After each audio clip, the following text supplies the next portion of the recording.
C'est vrai que des fois, c'est pratiquement moins évident de partir sur quelque chose qui est déjà existant. Dire est-ce que ça va marcher, est-ce que ça va pas fissurer dès le premier coup de froid. On a fait quelques enduits à la chaux, on a décaissé. C'est incroyable la fierté que tu peux avoir quand tu te retournes un peu sur ce que tu as fait, quoi. À la base, notre objectif, c'est d'avoir une petite maison, vivre en autonomie et avoir une vie paisible, quoi, entre guillemets. Et c'est rajouter à ça, avoir une grande ouverture, avoir des finitions parfaites.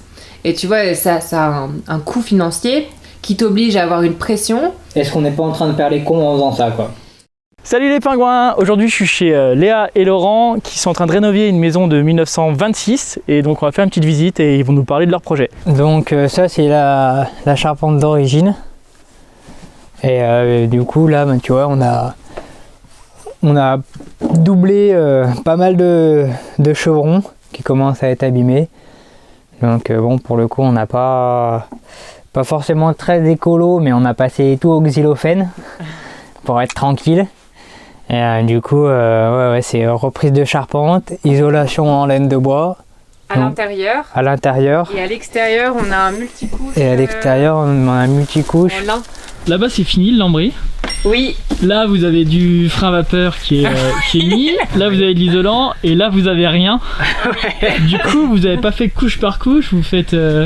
Alors, en fait, on avait déjà une priorité assez importante, c'était qu'il fallait faire la partie là-bas, parce que il fallait qu'on puisse faire tomber les poutres pour le maçon quand il va venir faire son ouverture jusqu'en haut. Donc pour ça, il fallait que le plafond soit terminé, parce que c'était plus facile de le faire quand on avait encore un plancher. Donc ça a été la priorité. Donc là, on a tout de suite isolé, mis le frein vapeur et la finition. Après, on a été bloqué parce qu'il va y avoir 2 Velux et on ne sait pas, on sait où ils vont être, mais on ne sait pas exactement comment ça va se passer. Donc, on a décidé de s'arrêter là et d'attendre la pose des Velux. Ici, par exemple, il n'y en a pas, c'est pourquoi c'est un peu plus avancé. Ouais. Et après, en fait, donc en même temps, il faut faire l'électricité. Et en fait, on était bloqué là-bas. Pour quelle raison? Qu'on a les fils électriques qu'il faut qu'on dégage. Voilà, il y avait d'autres... Ah oui, voilà. Il y a des fils électriques ici qui servent au cumulus électrique qui va partir. Donc pour l'instant, on ne peut pas les enlever, mais après, ils vont partir.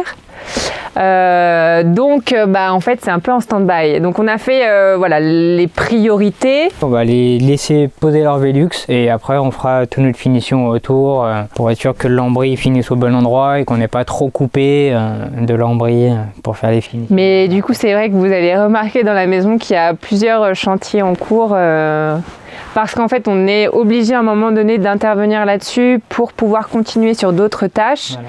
Et par manque de temps, parfois on va s'arrêter là-dessus parce que ce qui était urgent est fait. Comme on a vu dans la cave, la partie où il y avait les ballons, où il y aura les futurs ballons, il fallait absolument qu'on le termine parce que lundi prochain il vient les poser. Et tout le reste de la cave, ça va attendre parce qu'on est sur un autre projet un autre impératif. C'est vrai que là, vu qu'on travaille pas mal avec des artisans et qu'on passe par les aides, et on a des impératifs qui nous sont donnés par les artisans. Okay. Du coup, c'est pour ça, voilà, la chronologie des travaux, elle se fait en rapport avec les artisans.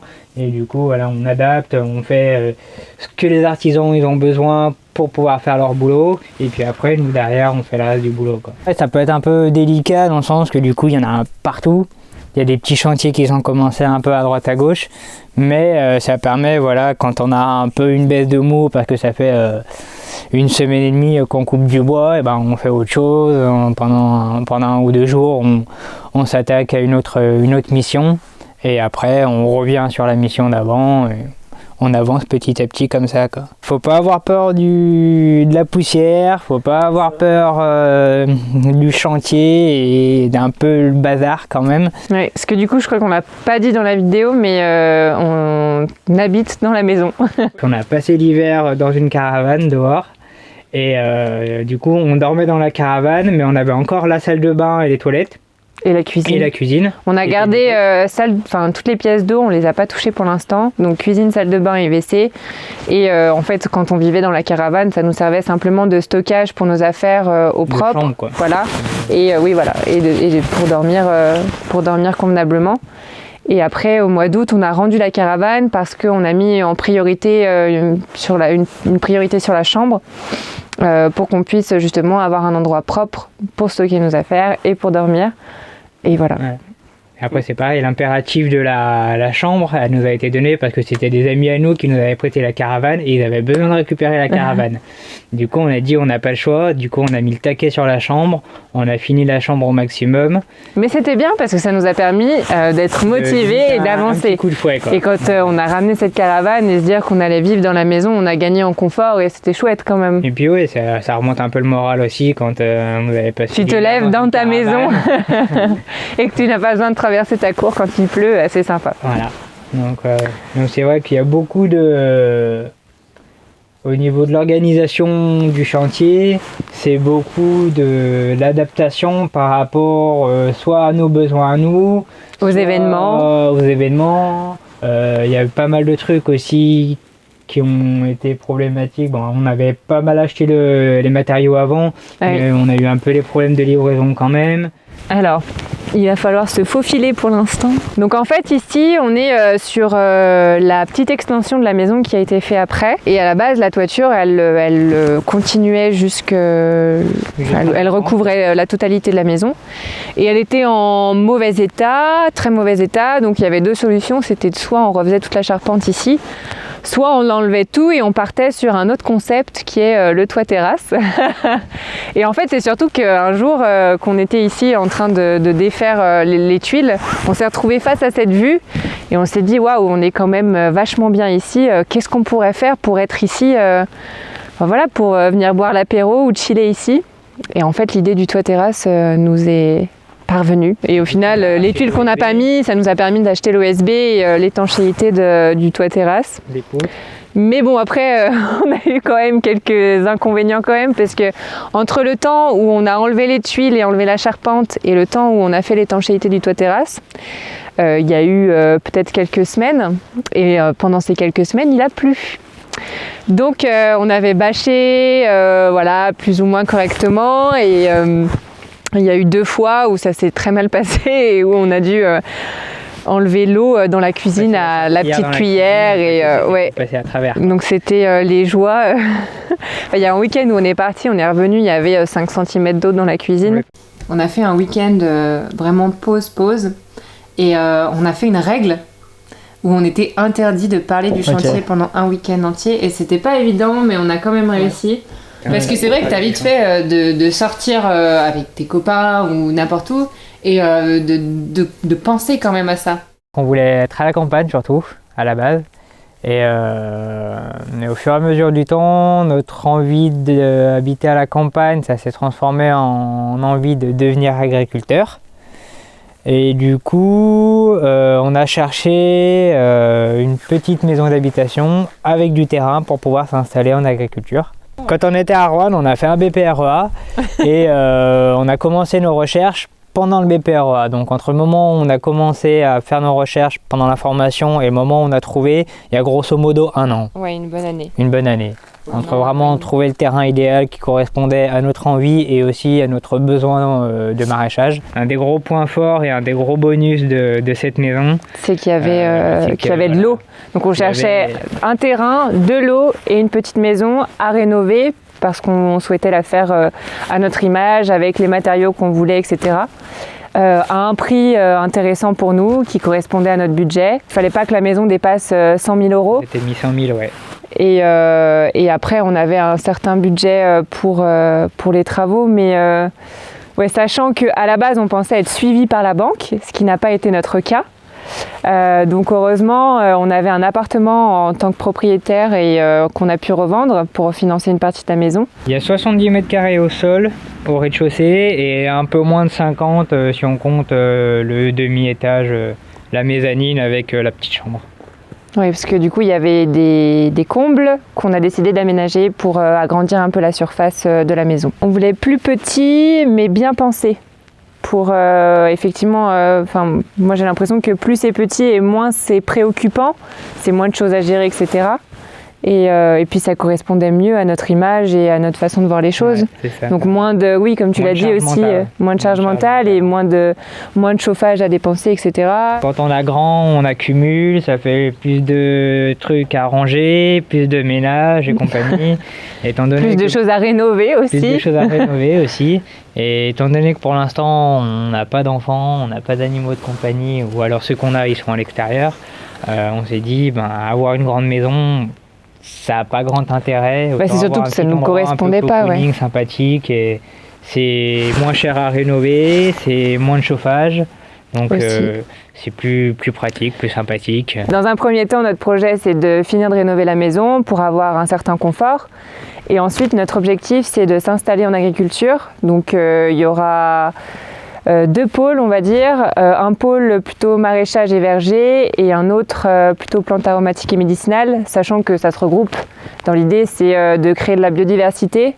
Actuellement, on a des prairies autour de la maison et on aimerait transformer ça pour apporter de la biodiversité et pouvoir se nourrir soi-même déjà et ensuite nourrir les autres. Nourrir les autres si on y arrive. Et je me souviens quand on était parti voyager à un moment, on se questionnait sur notre avenir parce qu'on vient de 2 endroits différents en termes de professionnels. Ouais.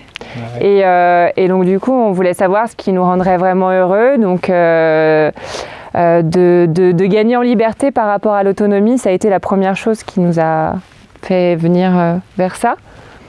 Et puis et après, on s'est posé la question, pourquoi pas le développer un peu plus et en faire plus pour les autres, pour pouvoir nourrir d'autres personnes que nous-mêmes. Mais avant tout, je pense que le projet, c'était d'être autonome. Le projet, c'était d'être autonome et de gagner en liberté et de faire notre bout de chemin, tranquillement à la campagne. À terme, je pense qu'il y aura environ 1 hectare de maraîchage. En termes plantes aromatiques et médicinales, je ne sais pas combien exactement. Moi non plus, je ne sais pas. Voilà. Non, parce que c'est un projet qui évolue encore, qui n'est pas fixe. Oui. Et puis on ne sait pas encore exactement où sera quoi. Ça dépendra aussi de la terre et de. Voilà, c'est vrai que pour l'instant, on n'a pas encore déterminé où sera quoi. Les espaces, exactement. Les espaces. Mais dans l'idée, effectivement, il y aura une partie qui restera sauvage, une partie qu'on aimerait bien transformée en forêt et après la partie maraîchage qui sera mélangée au verger probablement. Ouais, maraîchage, verger et plantes aromatiques. Il y aura quelques serres, mais voilà, l'idée c'est pas de cultiver 4 hectares et ni de passer nos jours et nos nuits. Voilà, l'objectif aussi c'est de trouver un bon ratio entre ce qu'on peut produire et la charge de travail que ça demande, étant donné que plus on diversifie et plus ça demande de boulot, mais plus ça crée de la valeur aussi. Donc il faudra qu'on trouve à terme un bon équilibre entre notre temps de travail et notre production. Donc la maison elle a 1929 et ça c'est la maison originelle, donc qui est encore plus ancienne. Et après ça s'est transformé, c'est devenu une grange, mais c'est en super mauvais état. Donc on va sûrement tout tomber. Il y a une partie des charpentes qui est encore en bon état, donc on va essayer de récupérer les charpentes. Mais on va faire tomber le bâtiment, on va juste essayer de garder ce premier pan de toit. Parce qu'il tient la route, là il y a le garage et moi j'ai mon petit atelier à côté. Donc on va refaire cette petite partie et après le reste je pense qu'on va l'écrouler parce que la toiture passe à travers, les murs ils font le ventre, donc c'est un peu... Disons qu'on n'a pas acheté la maison pour les dépendances, quoi. C'était livré avec. C'était livré avec. C'est quand même utile parce qu'on peut stocker du matériel. Il y a nos affaires qui sont dans le garage. On a un petit atelier pour stocker du matériel également. Mais on sait qu'il y a encore un gros travail à faire au niveau des dépendances, sachant que c'est pas la priorité pour l'instant. On sait qu'elles sont là, on espère qu'elles vont pas s'écrouler entre-temps, mais elles ne sont pas en très bon état. Ouais. Mais bon, en tout cas, c'est chouette de voir qu'il y a quand même encore des bâtiments debout, et je sais pas de quelle époque elles sont, mais ça doit être au moins de 1800, je pense. Ouais. Parce qu'en fait, la maison qu'on a achetée, donc il y a eu à peu près 3 générations de la même famille, je crois. Et donc au départ, effectivement, ils habitaient là. Il y a un grand four à pain là-bas. Donc ils vivaient, donc c'était petit et très peu. Enfin, c'est de la terre battue là-bas. De 20 mètres carrés, ils vivaient autour du feu, quoi. Voilà. Et donc ils ont fait construire cette maison après, pendant qu'ils habitaient encore là. Et ils ont transféré ensuite la famille dans une maison un petit peu plus moderne pour l'époque et confortable. Bon, alors attention, ça glisse un peu, ouais. Quand on a refait le plancher de la maison, on a tout enlevé jusqu'à avoir ça vu du dessus. Et en fait, on s'est rendu compte que les IPN, au niveau du mur qui est là, qui est pourtant un mur sud, étaient vachement humides au niveau de la jointure entre les deux. Et donc, je sais pas si ça vient d'un pont thermique ou quoi. Mais du coup, c'était très rouillé jusqu'à ce que l'IPN feuillette. Et donc, il y en a beaucoup qui sont comme ça, sur à peu près 15-20 cm de longueur. Donc, on s'est dit que ça allait un petit peu, comment dire, fragiliser la structure, ouais. Donc, ce qu'on a décidé de faire, c'est de venir plus loin, supporter les IPN avec des poutres. Donc ça, c'est les poutres qu'on a enlevées dans la maison, qu'on a essayé de recycler pour s'en servir ici. Donc voilà, on est venu un petit peu plus loin pour supporter les IPN là où ils sont en bon état, pour être sûr qu'au niveau du plancher, on n'ait pas de mauvaises surprises plus tard. Voilà. Et donc c'est là où vont être tous nos ballons de chauffage. Donc on va avoir 2 ballons pour le système de chauffage et un ballon pour l'eau sanitaire. Sachant que l'eau sanitaire, elle sera chauffée par un chauffe-eau solaire qui va être installé sur le toit et également par un bouilleur, une cuisinière bouilleur qui sera en place à la fin de l'année.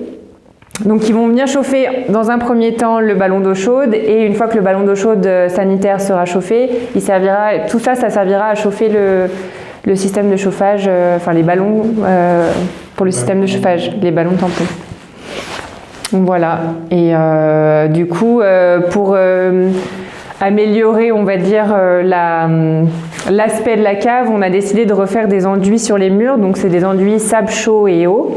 Pour respecter, alors c'est nos premiers enduits, donc c'est bien, on a commencé par la cave pour s'entraîner, mais voilà, le résultat est plutôt satisfaisant. Et du coup, on a décaissé la cave pour gagner en hauteur, parce que pour poser les ballons, la personne qui va nous les installer avait besoin de plus de hauteur, et puis pour surtout qu'on draine aussi la cave, parce qu'elle est très humide.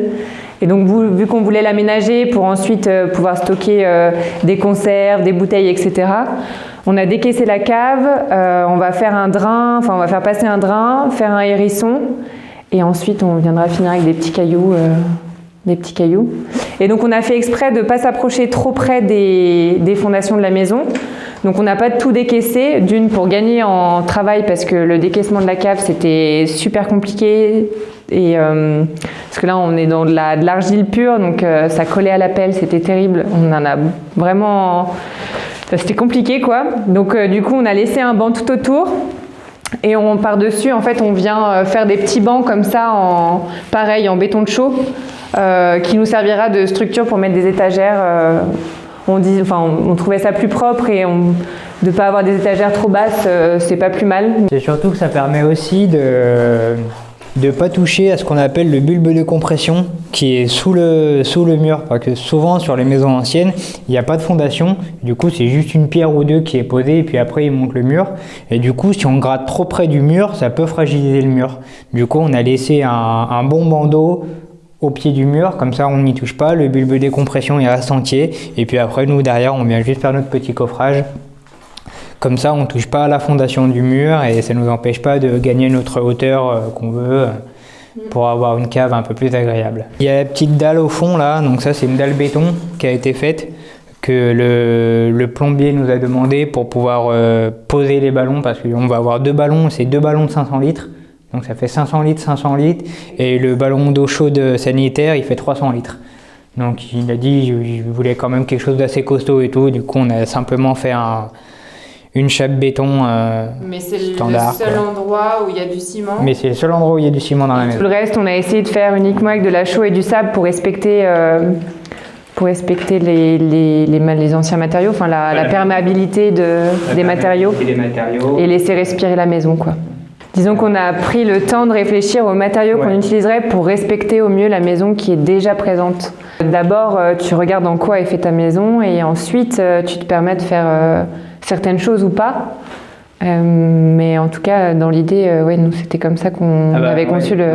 C'est pareil pour les plans de la maison, il y avait des endroits où il y avait des évacuations d'eau, d'autres endroits où il n'y en avait pas, donc on ne pouvait pas exactement faire ce qu'on veut, donc on a fait pas mal de plans pour essayer d'agencer au mieux, vu qu'il n'y a pas d'escalier et qu'on a prévu d'en mettre un, il fallait absolument que, vu qu'à l'étage on a seulement un demi-étage, que la fin de l'escalier se termine au milieu de la maison pour avoir... pour pas se retrouver en haut de l'escalier et puis avoir la tête en travers.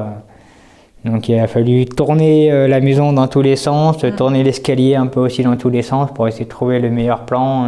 C'est vrai que des fois c'est pratiquement moins évident de partir sur quelque chose qui est déjà existant parce que ça t'oblige il y a des choses que tu gardes, les 4 murs porteurs, tu es obligé de les garder. Et puis quand tu vas déconstruire, tu vas avoir des surprises qui sont souvent pas forcément très bonnes.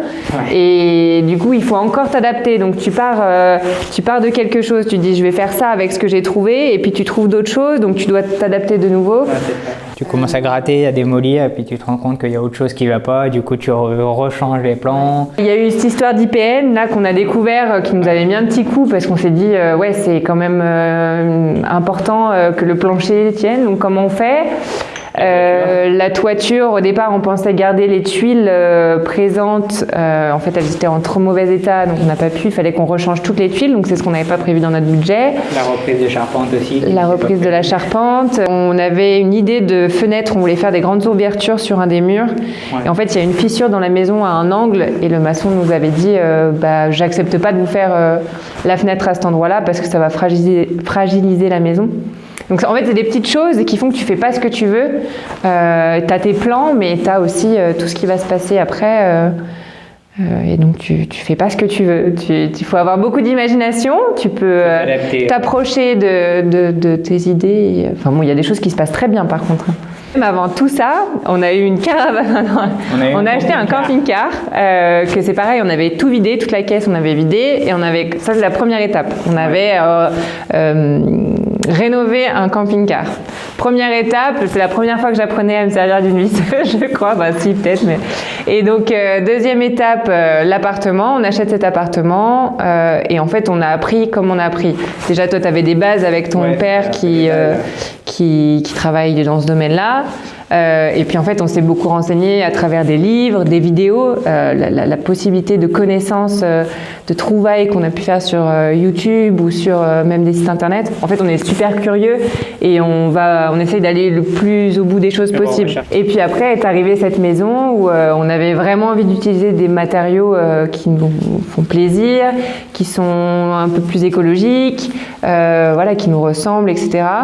Et donc là vraiment on s'est super investi dans la recherche de matériaux, de quoi utiliser avec quoi. On prend du temps pour réfléchir, pour chercher et vraiment ça nous fait gagner du temps pour plus tard en fait. C'est vraiment une partie importante sur la réflexion de déjà ce que vous voulez faire, enfin ce qu'on voulait faire, comment le faire, pourquoi on le fait. Et après, une fois qu'on a répondu à toutes ces questions, on va chercher ce qu'il nous faut. Mais en fait, il faut chercher, appeler des commerciaux qui nous proposent des produits, aller voir dans des bouquins, aller voir sur Internet. Et puis aussi, comment on a appris à faire, pour la plupart du temps, c'est autodidacte. Des fois on a fait, on a défait et on a refait. Voilà, des fois ça nous fait perdre du temps, mais c'est comme ça qu'on apprend. Il vaut mieux prendre le temps, défaire ce qui a été fait et refaire correctement plutôt que laisser un truc mal fait, quoi. Étant donné que c'est une vieille maison, le plus compliqué, ça a été de trouver comment faire et trouver les matériaux qui soient adaptés à l'ancien. Parce que maintenant, on parle souvent sur du neuf, ou alors les gens ils détruisent et ils refont, faire une maison au sature-bois, en terre-paille et tout, il n'y a pas de souci. Mais quand tu es sur l'ancien et que tu te retrouves avec des IPN en ferraille et des voûtins, et que tu veux refaire quelque chose dessus, et ben il n'y a pas, vu qu'à l'époque il n'y avait pas YouTube et compagnie, où il y avait très peu de bouquins, et ben on n'a pas de connaissances et on n'a pas de connaissances techniques sur le comportement de la maison et le comportement des différents matériaux par rapport à ça. Et du coup, là, par contre, on a passé énormément de temps. Et même en appelant des professionnels, parfois, ils ne savaient pas me répondre. Et en fait, on se retrouve un peu tout seul à prendre des décisions. Alors, parce qu'on a fait le choix de faire nous-mêmes ce genre de choses. Mais oui, sur des forums, des fois, on trouve quand même tout et n'importe quoi. Donc, vigilance par rapport à ça, quoi. Le gros point noir dans les travaux et dans la rénovation, c'est que ça produit énormément de déchets. Et donc il faut au maximum faire attention à essayer de gérer ces déchets, les trier correctement, les ramener à la déchetterie et compagnie. Du coup, on se retrouve vite avec des petits tas à droite à gauche. C'est pas forcément super glorieux, mais bon, il faut faire avec. Et voilà, ça c'est un des aléas du chantier, que c'est poussiéreux et un peu bavard. Et du coup, la maison. On a fait tomber les cloisons, on s'est retrouvé avec un grand plateau. Et du coup, on s'est retrouvé avec différents planchers. Et ça a été la première mission. Après, ça a été faire tomber les planchers. On a refait tous les planchers. Parce qu'on voulait les isoler surtout. On voulait isoler surtout, ouais. Parce qu'il n'y avait pas du tout d'isolation. On va mettre un plancher chauffant sec. Donc c'est un truc particulier qui est en train de... Il n'y a pas beaucoup de personnes qui connaissent apparemment. Voilà, quand on en parle à des professionnels, ils connaissent pas, voilà. Parce qu'on ne voulait pas faire de chape béton, on ne voulait pas faire de chape liquide dans la maison. D'une, parce qu'à mettre en place quand on n'en a pas fait sur une maison entière, c'est pas évident.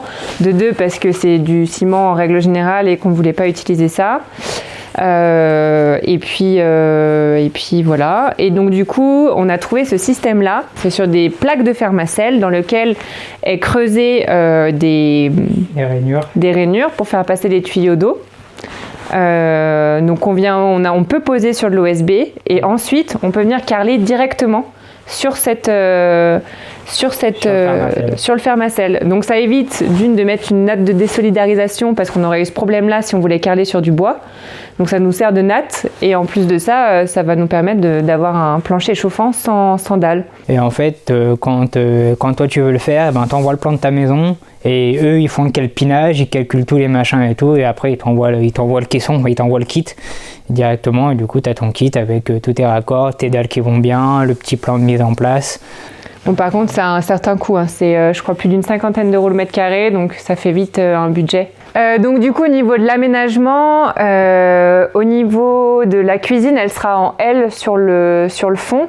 Et ici, on voit deux tuyaux en cuivre qui vont être reliés au bouilleur. Donc le bouilleur, la cuisinière bouilleur qui va nous servir pour cuisiner et pour chauffer notre eau sanitaire et l'eau du chauffage qui va après circuler dans le système de chauffage au sol. Donc la cuisine sera en L comme ça. Là, on aura une table pour la salle à manger. Donc comme on disait ici, il y aura une grande ouverture pour apporter de la luminosité et de la chaleur aussi quand le soleil reflètera sur la baie vitrée.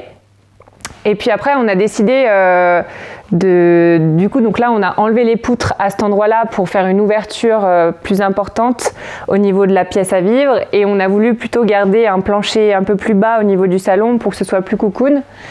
Donc en fait, ça, c'est les poutres du départ qui étaient là et qui étaient cachées par une frisette. Donc c'était isolé et il y avait une frisette de partout. Et donc là, on a tout enlevé et on a sablé les poutres pour retrouver tout le charme d'une belle maison de campagne. Et puis après, donc là, de partout sur les murs, il y aura une isolation de 160 en laine de bois, pose croisée, donc 100 plus 60. On a fait faire nos montants sur mesure à la scierie du coin. Elles font 60 de profondeur, donc on les pose à 100 du mur. Ça nous permet de mettre notre isolant de 100. Ensuite, entre nos montants, on vient installer nos panneaux de 60. Ensuite, on pose notre frein vapeur. Tu vois ? Donc là, on a le 60 qui se met dans les montants et derrière, on a notre 100 mm. Et en pose croisée du coup pour éviter au maximum tous les points thermiques. Et surtout, ce qu'on a fait dans cette maison qu'on n'avait pas fait dans l'appartement, c'est au niveau de... On a ajouté des petits... Comment on appelle ça ? Des petits tasseaux. Des litos qui nous permettent de passer l'électricité à l'extérieur du frein à vapeur. Et de laisser une lame d'air qui ne sera pas ventilée et qui permet d'isoler encore davantage. On a une petite maison, mais on a essayé d'inclure des pièces. Par exemple, le vestiaire, il sera super pratique pour nous parce que vu qu'on va travailler avec la terre, etc., on pourra vraiment se décharger de tous nos... Comment expliquer ? Se déshabiller, enlever toutes nos affaires, se décrotter dans le placard. Cette pièce-là, on voulait vraiment avoir une réserve alimentaire à l'intérieur parce qu'on fonctionne beaucoup avec le vrac, les bocaux, etc. et pas forcément tout stocké dans la cuisine, donc c'était important. En fait, on a vraiment réfléchi à nos besoins pour penser les plans de cette maison. On savait ce qu'on voulait, après clairement les plans et tout ça s'est fait sur mesure. À la base on n'avait pas du tout prévu de démonter les poutres et se dire on va récupérer 5 mètres de hauteur au plafond. C'est aussi en vivant, enfin pas en vivant dans la maison, mais en apprenant à connaître la maison qu'on se dit ça ce serait bien ou ça ce serait pas bien. Et il y a beaucoup d'idées qui ont émergé pendant les travaux. Et donc la partie la plus finie de la maison, notre chambre. Sur les finitions, là on a décidé d'utiliser du bois. Et pour le reste, il y a du fermacell. Alors on a beaucoup réfléchi sur la finition des murs, sachant qu'on voulait faire des enduits à la chaux. Et en fait, il fallait avoir un bon support pour mettre ces enduits-là, pour pas que ça craquelle, etc. Sachant qu'on avait déjà acheté la laine de bois souple, on avait pensé à la laine de bois rigide, sauf que sur des murs qui sont pas droits, c'est compliqué. Des murs qui sont pas droits, c'est compliqué. Du coup, on s'était dit, on va faire notre ossature, on va isoler, et après par-dessus, on va mettre un panneau rigide. Sauf que le panneau rigide... On voulait qu'il soit pas trop épais parce qu'on avait déjà 160 de laine de bois souple qu'on avait déjà acheté et qui était déjà installé aussi sur des endroits. Et donc j'avais réfléchi à mettre il existe des panneaux rigides de laine de bois à enduire, c'est fait pour enduire. Et en fait ça coûte assez cher et donc je m'étais dit 20 mm ça peut peut-être suffire. Donc j'avais appelé le commercial, je sais plus qui c'est qui fait ça, c'est Steco ou je sais plus. Steco, je crois. Oui. Et en fait, qui m'avait dit 20 mm pour enduire, c'est pas du tout suffisant. Faut partir sur 40 mm minimum. Donc c'était 2 fois plus cher. Je crois que c'était au moins 30 € le mètre carré pour recouvrir tous les murs. C'était pas possible. Donc après, comme on disait tout à l'heure, on avait réfléchi à mettre des canisses sur notre ossature bois, mais pourquoi on avait dit non ? Parce que ça avait un problème, parce que du coup on pouvait pas passer l'électricité pour passer toutes les gaines électriques et voilà. Comme ça. Enfin bref, du coup, la meilleure alternative, ça a été le fermacell. Et le fermacell, on a trouvé une sous-couche qu'on applique au rouleau, super simple, avec des petits... Une sous-couche granitée, ça. Ouais. Donc c'est une sous-couche qui vient coller dessus et il y a du sable dedans, qui est chargé en sable. Et du coup, ça fait la sous-couche et après, derrière, on peut directement enduire à la chaux ou à ce qu'on veut en finition, quoi. Dans le reste de la maison, ça sera un enduit avec du sable.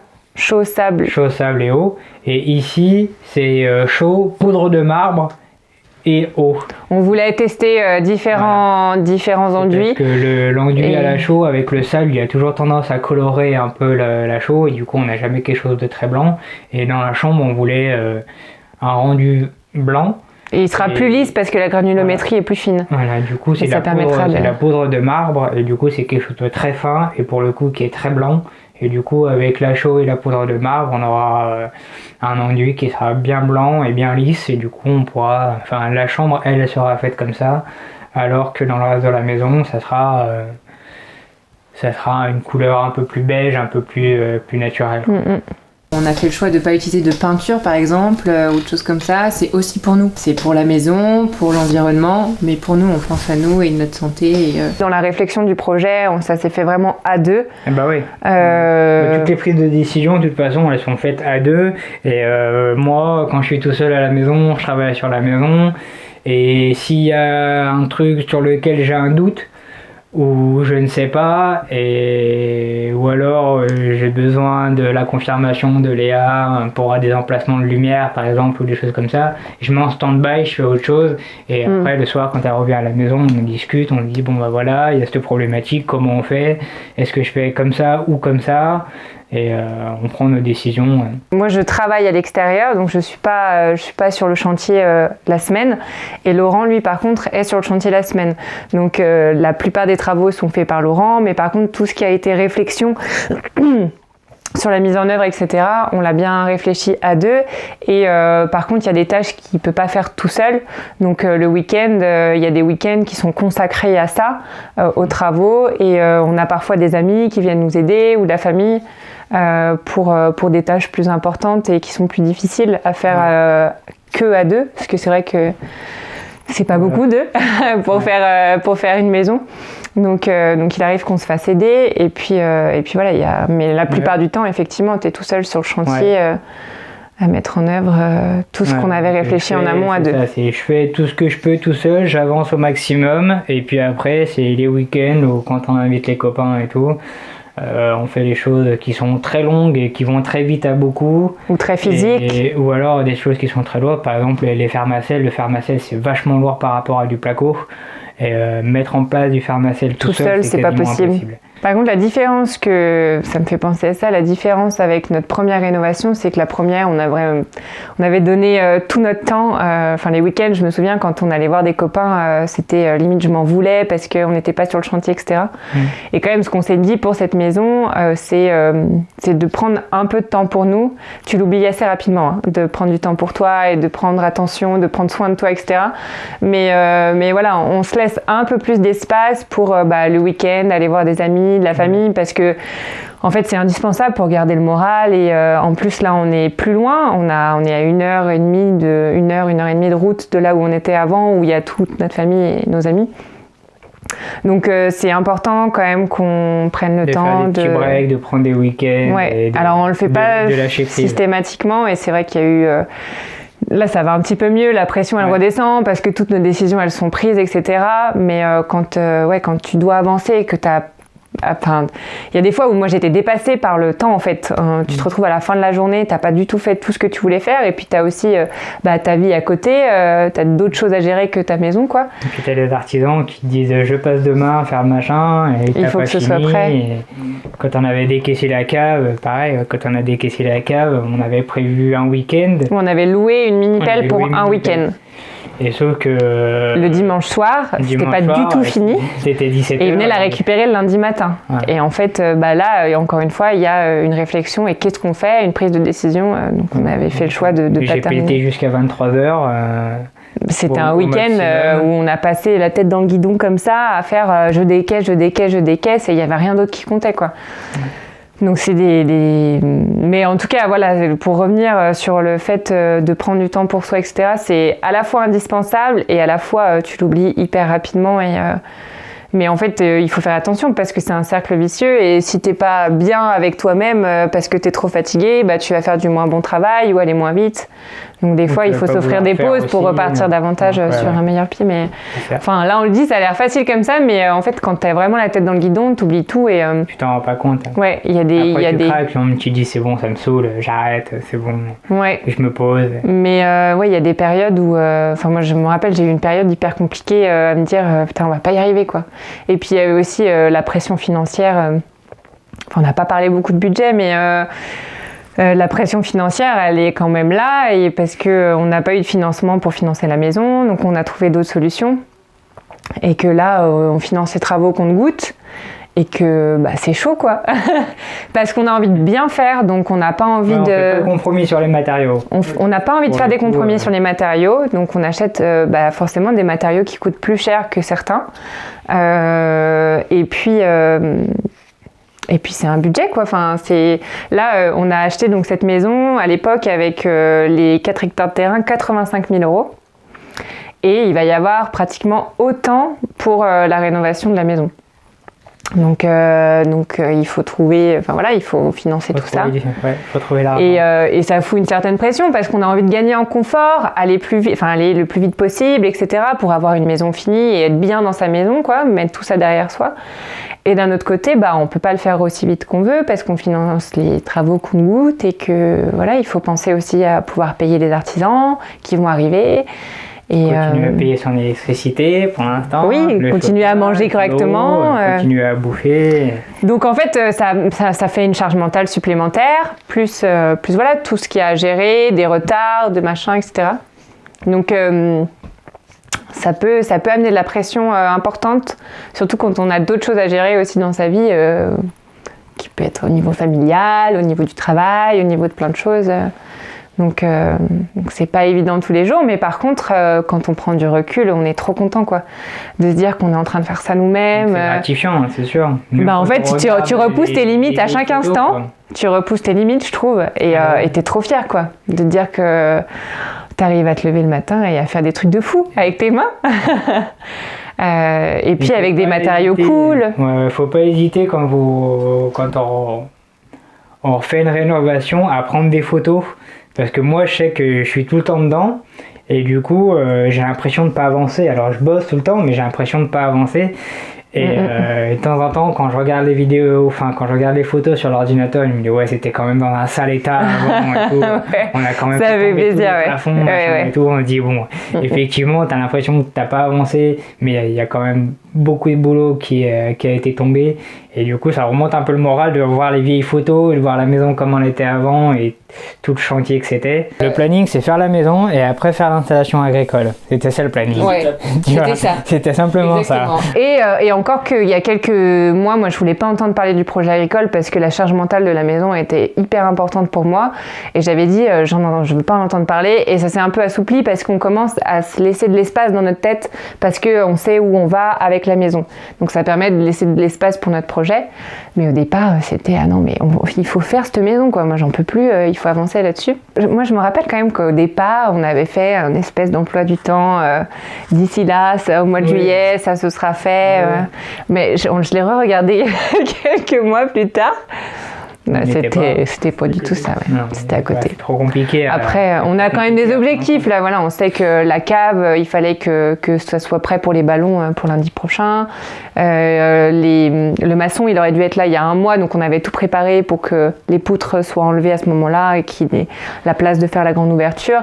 Donc en fait, on a ce genre d'objectifs aujourd'hui, mais on n'a plus d'objectifs en termes de timing parce que ça peut vite décevoir de ne pas les atteindre, mais on se met plus la pression comme on a pu se la mettre sur si en juillet c'est pas fini. Parce que non, c'était pas fini, quoi. Donc c'est pas grave, en fait, il faut accepter qu'on n'aille pas aussi vite qu'on... sur la tête qui tient. Oui, et puis voilà, il faut accepter le fait que on le fait par nous-mêmes, donc il y a des choses qui prennent plus de temps, des fois on doit s'arrêter pour faire des points techniques, de rechercher des choses, et des imprévus. Donc pas de pression, mais quand même de la motivation et des objectifs quand même. Mais... On passe par l'ANA. L'ANA, c'est... l'Agence nationale pour l'amélioration de l'habitat. Bravo. Non, c'est le gouvernement qui a mis ça en place pour améliorer les habitats qui sont en mauvais état par rapport à l'isolation. Comment on pourrait dire, c'est quoi l'objectif? C'est le DPE, quoi, pour l'amélioration du DPE. Oui, c'est la sortie de passoire. De passoire énergétique. Voilà. Et donc on passe par ça, et donc pour ça il fallait déjà des devis de professionnels, parce qu'on est obligé de passer par des professionnels pour améliorer le DPE de la maison. Alors le système de chauffage, ça a été très compliqué parce qu'on demandait quelque chose d'un peu particulier. Système de cuisinière bouilleur et chauffe-eau solaire combiné, tout le monde ne le fait pas en tant que chauffagiste. Donc trouver des artisans, ça a été déjà compliqué, se mettre d'accord sur ce qu'on voulait, etc. Donc on a fait faire des devis. Et après, réfléchir, donc on a on a réfléchi aux matériaux qu'on souhaitait. Et donc après, tu calcules tes surfaces et puis voilà, tu essayes de faire un tableau Excel avec en listant tout ce dont tu as besoin. Puis ça te sort une certaine somme. Et après, en fait, tu as tout ce dont tu n'as pas du tout pensé, qui recouvre un tiers de plus, quoi, pratiquement. Largement, et puis, il y a aussi les surprises, quoi. Le fait que les imprévus, le fait qu'on ait changé notre huile alors qu'on n'était pas censé les changer. Ouais. Donc, en fait, il y a ce que tu penses que ça va te coûter et puis ce que ça te coûte réellement. Alors si le sujet des subventions et de l'ANA vous intéresse, on a une discussion à ce sujet-là en détail avec Léa et Laurent, et du coup je vous ai fait une petite vidéo dédiée rien que sur ça que je vous mets ici et en description. Moi j'étais super heureux de faire ce reportage chez eux et j'ai hâte d'avoir votre avis. Qu'est-ce que vous en avez pensé? Est-ce que vous avez envie que je fasse d'autres reportages? Et s'il y a d'autres sujets que vous auriez aimé que j'aborde, dites-moi tout ça en commentaire et nous on vous dit à bientôt les pingouins. Parfait, on était synchro cette fois.